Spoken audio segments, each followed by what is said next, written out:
Our headlines this Friday afternoon here in South Korea. Pyongyang has reportedly begun transferring weapons to Moscow as Russia is running short on ammunition for its war in Ukraine.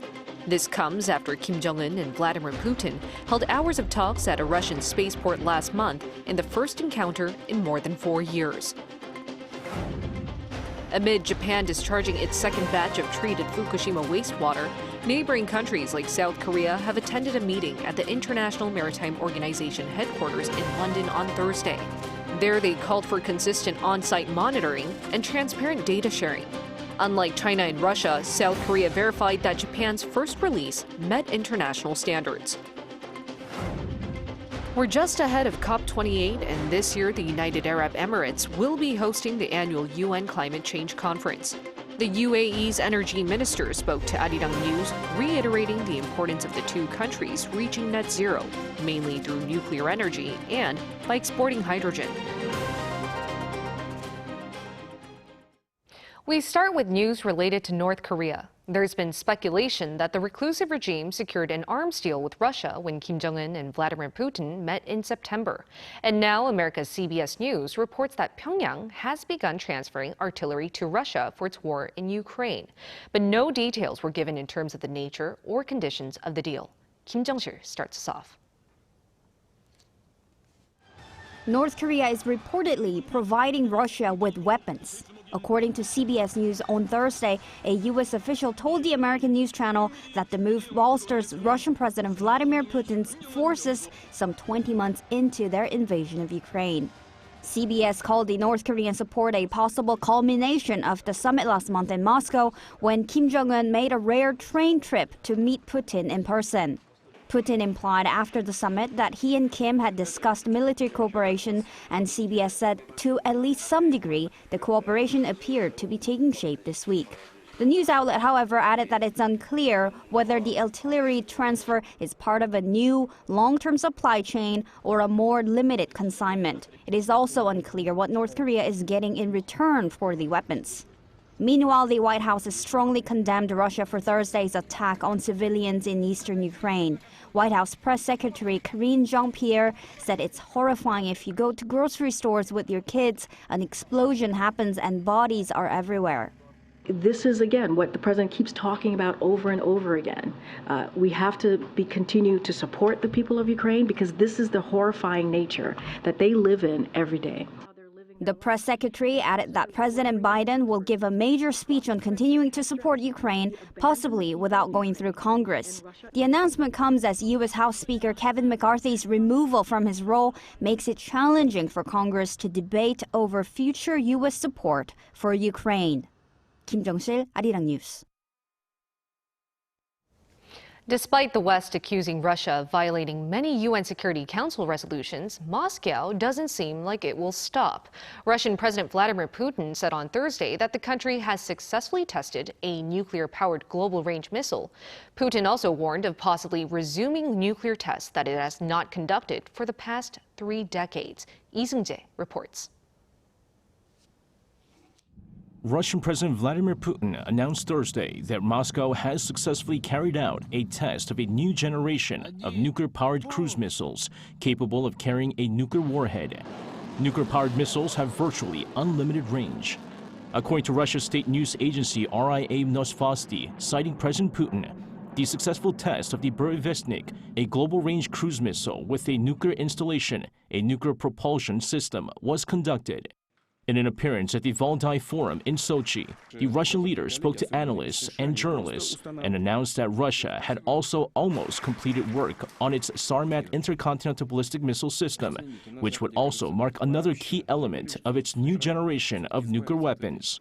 While Russia has not conducted a nuclear weapons test in over 3 decades, Putin has not ruled out the possibility it could resume such testing. He stressed that the U.S. had signed but not ratified the 1996 Comprehensive Nuclear Test Ban Treaty, despite the fact that Russia had both signed and ratified it. Based on that, Putin said it would be possible for the Russian parliament to revoke its ratification, allowing for a nuclear weapons test. Putin also reminded the world of Russia's nuclear might, warning that any country that decides to use nuclear weapons against Russia would see the launching of hundreds of missiles in response, giving the enemy little chance of survival. Lee Seung-jae, Arirang News. Meanwhile, the White House is reportedly preparing for a meeting between U.S. President Joe Biden and his Chinese counterpart Xi Jinping in California next month. Citing an unnamed administration official, the Washington Post reported Thursday that the possibility of a meeting was pretty firm and that they are beginning the planning process. The meeting would allow and follow other high-level engagements between the two countries in recent months.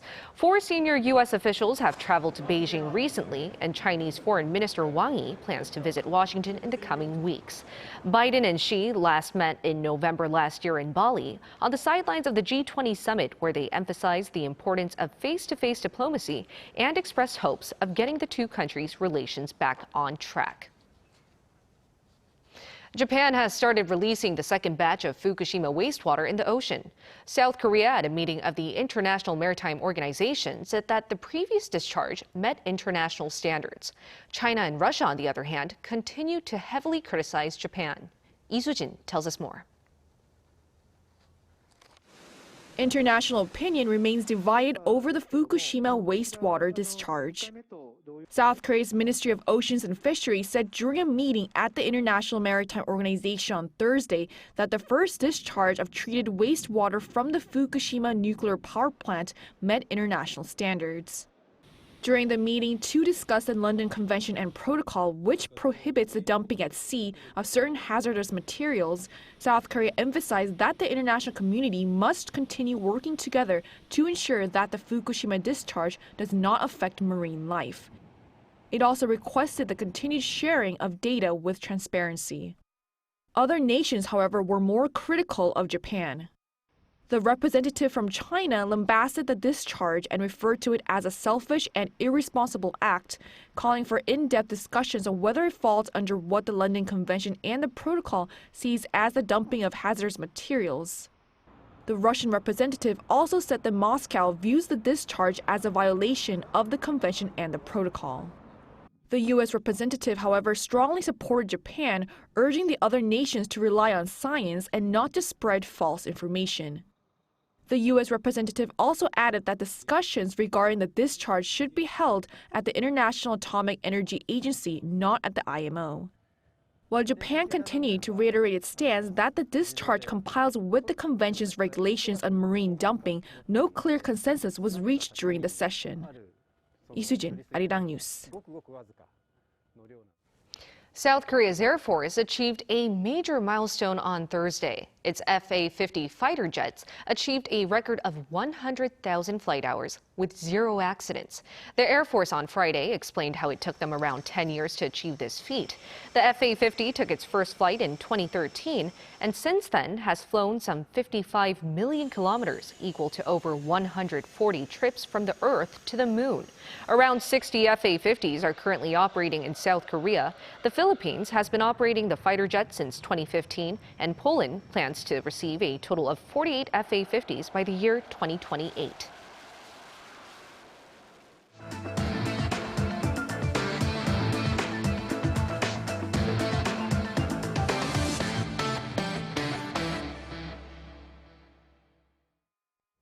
The World Trade Organization has lowered its forecast for this year's global trade growth from 1.7% in April to 0.8%. The WTO released its latest forecast on Thursday, citing a global manufacturing slowdown. Global trade and output have slowed abruptly in the fourth quarter of 2022 due to persistent inflation and tighter monetary policies seen in major economies such as the U.S. and the EU bloc. It also pointed to the war in Ukraine as casting a shadow on the outlook for trade. However, the WTO has left projections for next year nearly unchanged at 3.3%. It also expects real-world GDP to grow by 2.6% at market exchange rates in 2023 and by 2.5% in the year 2024. South Korea's foreign exchange reserves have fallen for the second month in a row on the back of the strengthening U.S. dollar. According to the Bank of Korea on Friday, the country's foreign exchange reserves came to just over $414 billion at the end of September. This was down by $4.18 billion compared to the month before. The agency attributed the drop to the U.S. dollar index rising by 3% against major currencies amid hawkish remarks from Fed officials. This has also signaled prolonged high interest rates in the United States. As of the end of August, South Korea's foreign exchange reserves were the 9th largest in the world. South Korea's inflation has also accelerated last month. Concerns rise as price pressures stretch out to other items and services such as dairy products and transportation fares. Our business correspondent Shin Ha-young tells us more. Starting in October, the Korea Dairy Committee raised the price of raw or unpasteurized milk by 88 Korean won or 8.8% to 1,084 won, which is about 80 US cents per liter. This is the steepest increase since 2013, when the country introduced a unique system for determining raw milk prices based on production costs rather than supply and demand to protect dairy farmers and facilitate better price negotiation. Following the increase in raw milk prices, South Korea's major dairy companies have raised their prices for a liter of milk by around 3 to 6%. Consumers are expected to be hit hard by rising milk prices, with skyrocketing shopping cart prices already putting a dent in their wallets. As I get older, I find myself drinking about a glass of milk a day, so I tend to choose buy one, get one free deals. Milk is not the only item affected by rising prices. It seems like the prices of meat and seafood have really gone up. There were things that used to be relatively affordable in the past, but now rising prices made me hesitate to buy them. In fact, global sugar prices have hit a 12-year high, hinting at increased processed food prices for the rest of this year. This is due to recent severe droughts and abnormal weather conditions, which have been affecting major sugar exporters, particularly India, the world's largest sugar-producing country. Following the tightened oil supply from the OPEC+, rising oil prices is another concerning factor. According to the Korean National Oil Corporation, as of Monday, the average price of gasoline at gas stations nationwide increased for 12 consecutive weeks. Starting this Saturday, subway fares in the capital region will be hiked for the first time in 8 years. One expert emphasized easing inflation expectations as a measure for the government to control overall inflation. If everyone starts expecting prices to keep going up, it tends to trigger a continuous rise. So easing inflation expectations is crucial. That means the government needs to demonstrate its commitment to price stability, securing trust from the public regarding the matter. Earlier this week, Seoul's top office said the Yoon Suk-yeol administration will focus on improving the cost of living and continue to manage price levels in the fourth quarter of this year. Shin Ha-young, Arirang News. Despite inflation not being tamed, people in South Korea spent more on travel and transportation in August, which is also considered the last month to enjoy the summer holiday season. Data from Statistics Korea on Thursday shows that most purchases were done online.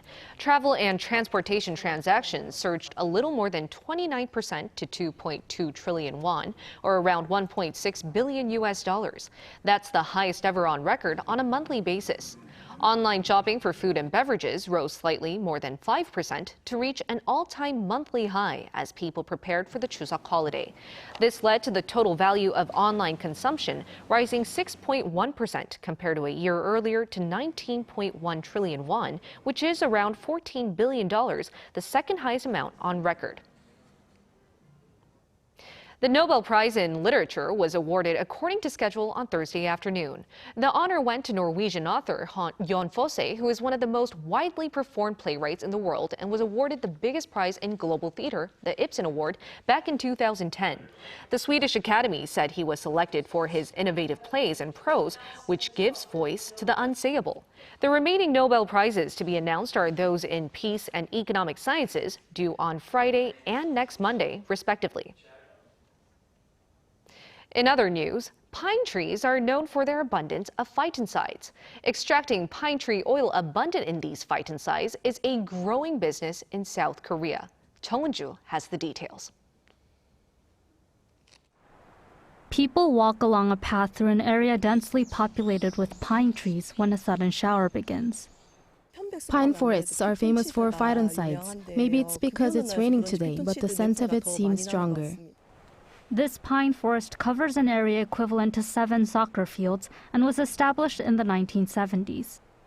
Approximately 14,000 pine trees grow here, and selective logging operations are conducted regularly. Resin and oil are immediately extracted after logging. Beneficial phytoncides are contained within the oil. The oil extraction process involves placing finely chopped pine wood into a vessel, heating it to create steam, and then distilling it. Phytoncides are volatile organic compounds, so they evaporate quickly over time. To capture various components is crucial to complete the extraction quickly. Research results show that this pine oil contains about 5 times more phytoncides compared to regular pine trees. It also contains over 80 anti-inflammatory and antibacterial substances, accounting for more than 90% of the composition. The oil is used to create various products such as toothpaste, shampoo, bath soap, sunscreen, and deodorants. We support the growth of agricultural venture startups, around 370 companies each year. This place utilizes pine-extracted oil to create functional products. The 45-year-old pine forest is currently undergoing some facility improvements. Use of the pine forest is planned to be expanded further, such as offering it as a healing space for patients with atopy and those who wish to experience phytoncides. 정은주, Arirang News.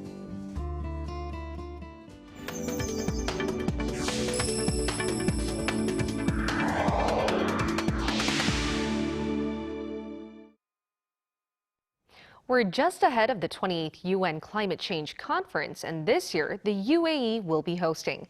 As climate change requires collective action from all countries, the UAE's energy minister spoke to Arirang News, stressing the need to bolster cooperation with South Korea on achieving net zero, mainly through nuclear energy and clean hydrogen. My colleague Park Gon-woo interviewed the minister. The United Arab Emirates is on its way to achieving net zero carbon emissions and sees South Korea as a potential partner to be able to do so. UAE's Minister of Energy and Infrastructure explained how. UAE have announced that it's tripling its capacity, renewable energy capacity, together with the nuclear capacity that we have built together with Korea. We believe that UAE will have a clean energy contribution of up to 30% by the year 2030 and 38% by the year 2035. And that's put us on track to achieve net zero by 2050. He also added UAE plans to produce and globally export hydrogen, especially clean hydrogen, possibly to Korea. We will be hopefully producing 1.4 million tons of hydrogen, and maybe we will be exporting some of that to Korea one day. So we look forward to collaborate with the whole world during COP to ensure that everyone is doing his part to achieve sustainability. As the host of COP28, which starts at the end of November, the UAE aims to unite the world on climate change. What we promised to bring together is the largest COP ever. It's going to have to be diversified. Every voice will be heard. The minister also commented on the current oil prices and how OPEC Plus tries to deal with them. We are trying to balance the supply and demand, and the price is a result. Sometimes it's not up to us to decide the price. While saying underinvestment is a bigger problem, he ended by saying UAE will expand its oil production capacity in the future. We would require an investment in the level of $500 billion every year to replace what we lose and to bring more resources to meet the growth in demand. And we are raising our production capacity to the level of 5 million barrels by the year 2027 instead of 2030. Just to ensure that our customers in Korea and in the East are getting the resources they require in the medium to long term. Meanwhile, the Abu Dhabi International Petroleum Exhibition and Conference, one of the largest events specializing in the oil and gas industries, ended Thursday under the theme of decarbonizing faster together. Speakers, including ministers and the CEOs of major oil firms, gathered to discuss ways to phase out fossil fuels. Park Gonu, Arirang News.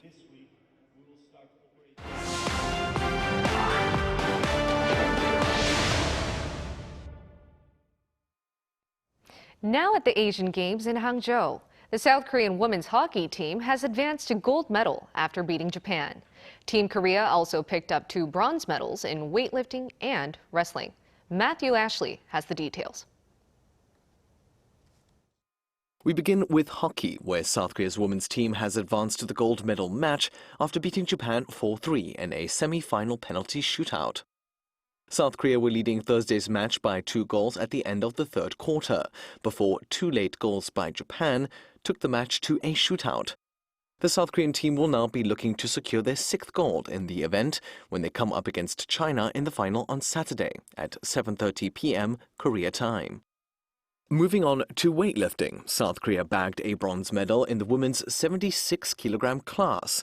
Weightlifter Kim Soo-hyun took 3rd place after lifting a combined total of 243 kilograms, with 105 kilograms in snatch and 138 kilograms in clean and jerk. She finished just 1 kilogram ahead of Chen Wenhui of Chinese Taipei, after judges ruled that a contested lift by Kim was valid. Both gold and silver were won by Song Gu-kyung and Jong Chun-hee of North Korea. The bronze marks South Korea's 2nd medal in weightlifting at this year's Asiad. And finally, South Korea added its 2nd wrestling medal of this year's Games with a bronze in the men's Greco-Roman 130-kilogram division. The medal was won by 30-year-old Kim Min-sok, who beat Indian opponent Naveen Malik 5-1 on Thursday. The match saw Naveen take the lead with his first and only point in the first half before Kim came back to score 5 points following the interval. Matthew Ashley, Arirang News.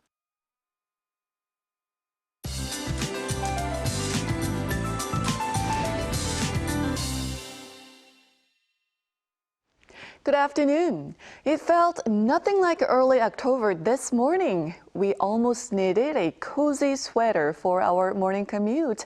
And not surprisingly, Daegalyeong saw the season's first frost and ice this morning. But afternoon highs are rising fast into the 20s, so do expect a dramatic temperature gap between lows and highs today and do dress accordingly.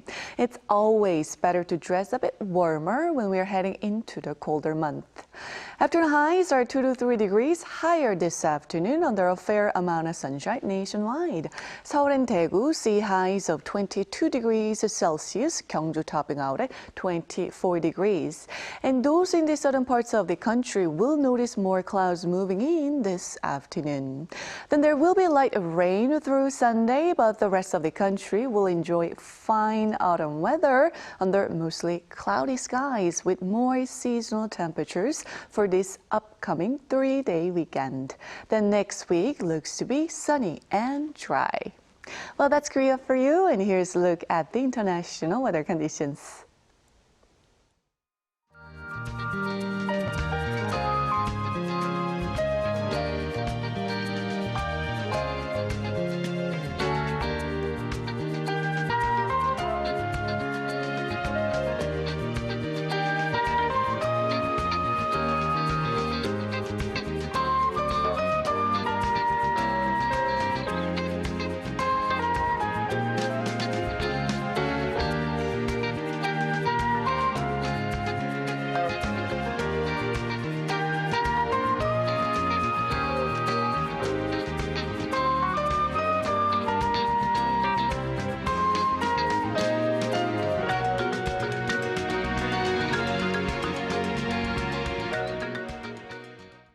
That's all we have for you at this hour. Do stay with us for a panel discussion on what type of diplomatic breakthroughs we might see as Russian leader Vladimir Putin is planning to meet his Chinese counterpart Xi Jinping.